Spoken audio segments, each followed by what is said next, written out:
নমস্কার সবাইকে, অদিতি ফ্যামিলি ব্লগে সবাইকে স্বাগত জানাই। দেখো এদিকে কিন্তু আমি একটা ভাজা মশলা তৈরি করে নিচ্ছি।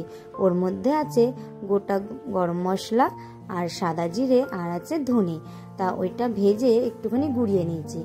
আমরা কিন্তু বেগুনির চপ আর আলুর চপ সবাই খেয়েছি। তা ভাবলাম ওইসব না রান্না করে বেগুন আর আলু মিশিয়ে চপ করলে কেমন হয়। তাই জন্য দেখো আলুটা আগের থেকে সেদ্ধ করে রেখেছিলাম। তারপরে কড়াইতে সাদা তেল গরম করে আলুটা দিয়ে একটু ম্যাশার দিয়ে ম্যাশ করে নিয়েছি।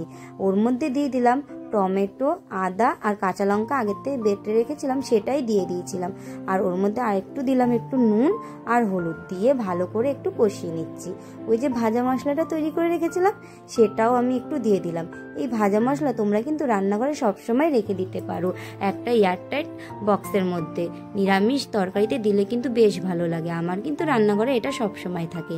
তারপরে দেখো ওর মধ্যে একে একে দিয়ে দিলাম একটু আমচুর পাউডার আর একটু দিয়ে দিলাম চাট মশলা। তারপর ওইটাকে ভালো করে কষিয়ে নিচ্ছি। ওইদিকে পুরটা রেডি হয়ে গেছে। এদিকে আমি একটা ব্যাটার তৈরি করে নেব।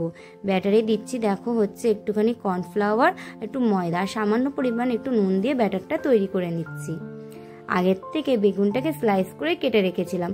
একটা স্লাইস করা বেগুন নিয়ে তার উপরে একটুখানি পুরটা দিয়ে দিলাম, যে আলুর পুরটা তৈরি করেছিলাম সেটা দিয়ে দিলাম। বেশ কিন্তু ভালো লাগবে খেতে, কারণ একটু টক টক হবে, খেতে কিন্তু দারুণ হয়েছিল। তারপর আরেকটা স্লাইস বেগুন দিয়ে ঢেকে নিলাম। তারপর ব্যাটারটার মধ্যে এই বেগুনটাকে চুবিয়ে তারপর দেখো ব্রেড ক্রাম্বস দিয়ে ভালো করে মাখিয়ে নিলাম। আর আগের থেকে তেলটা আমি গরম করে রেখেছিলাম, সেই তেলটার মধ্যে আমি দেখো এটা ছেড়ে দিলাম। চলো এদিকে আরেকটা আমি তৈরি করে নিচ্ছি। আবার সেই একই পদ্ধতিতে তৈরি করে নেওয়ার পরে আবার আরেকটা বেগুন দিয়ে দেখো বেগুনের স্লাইস দিয়ে ঢেকে নিলাম। আর যেটুকু পুর একটু বেরিয়েছিল সেটা আমি হাত দিয়ে পরিষ্কার করে ব্যাটারটার মধ্যে দিয়ে আবারও আমি একটু ব্রেড ক্রাম্বস দিয়ে কোট করে নিচ্ছি। তারপরে দেখো আবার আমি ওই তেলের মধ্যে দিয়ে দেবো। এই করে প্রত্যেকটা আমার আলু বেগুনের চপ কিন্তু রেডি হয়ে যাবে।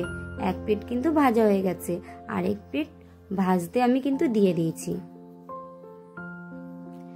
দেখো আমি এইভাবে একটা একটা করে তোমাদের সঙ্গে রান্নার ভিডিও শেয়ার করছি। আমার রান্নার ভিডিওগুলো কেমন হয় অবশ্যই কিন্তু তোমরা জানিও।